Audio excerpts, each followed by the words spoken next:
Boa noite, amigos. No momento nosso lar de hoje, vamos refletir sobre o capítulo 10 do Evangelho segundo o Espiritismo. Bem-aventurados os misericordiosos.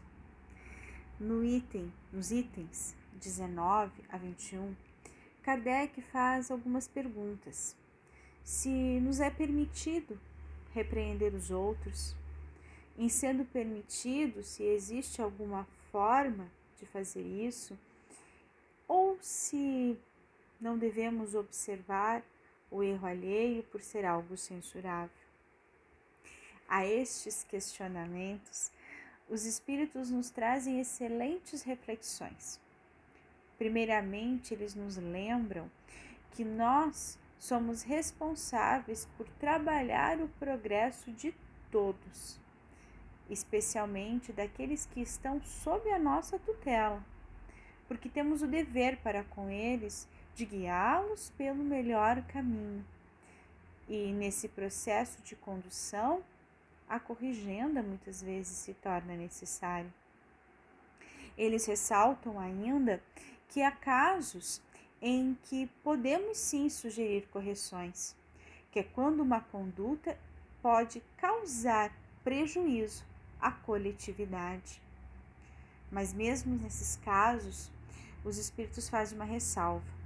Essas corrigendas devem ser feitas com muita cautela, com moderação, com respeito e, sobretudo, tendo uma finalidade útil, em hipótese alguma, ferindo o livre-arbítrio, a liberdade de quem quer que seja. Precisamos ter em mente que a humanidade é formada por inúmeros seres e que cada indivíduo, cada um de nós, possuímos as nossas experiências passadas, estamos construindo as experiências atuais e, consequentemente, nós teremos percepções diferentes de como agir, de como pensar. E essa diversidade, ela precisa ser respeitada. André Luiz, no livro Estude e Viva, nos traz um excelente pensamento.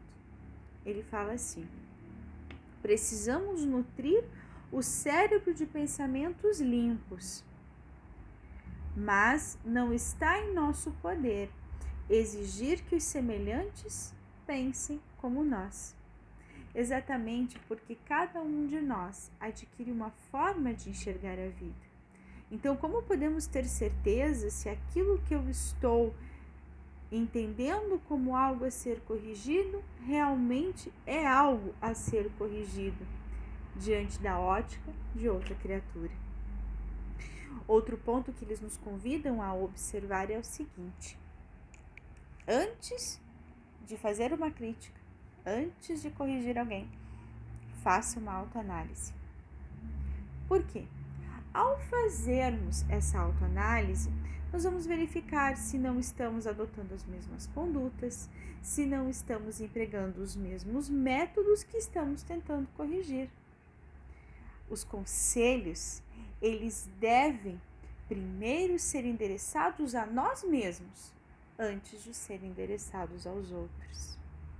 Jamais, em hipótese alguma, nos dizem os espíritos, nós devemos observar e apontar possíveis erros alheios com a intenção de denegrir, de magoar, de ferir, de imputar humilhação, de trazer algum prejuízo a quem quer que seja. Isso sim é uma conduta reprovável. Então, observar o mal, nos dizem eles, não tem problema algum, até porque se o mal existe, não tem como não percebê-lo. O que está errado é nós nos valermos de possíveis erros alheios para tecer comentários maledicentes, calúnias, que possam trazer prejuízos.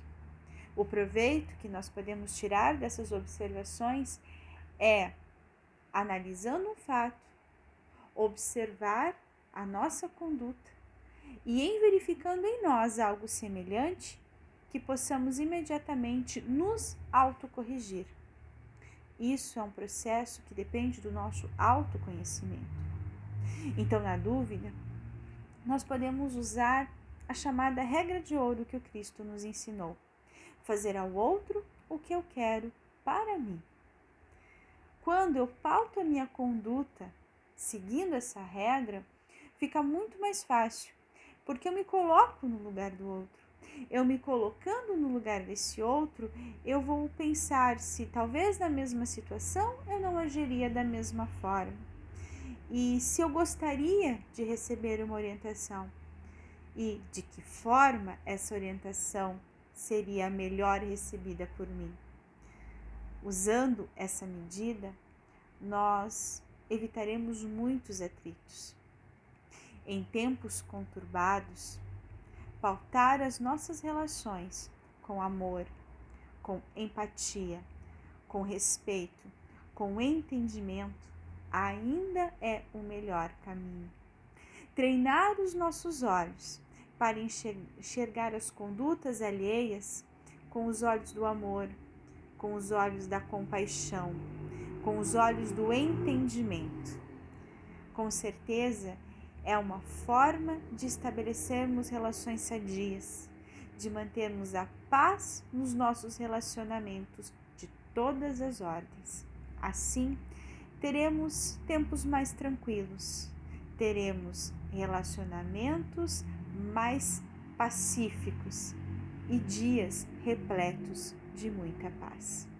Que possamos, então, entender o seguinte: ao questionamento de Kardec, nos é permitido corrigir os outros? Depende. Vamos sempre usar da cautela. E se sentirmos a necessidade de fazer, que seja sempre com muito amor ao pensar, com muito amor ao sentir e principalmente com muito amor ao falar. Que possamos pensar nisso. Que todos tenham uma excelente semana.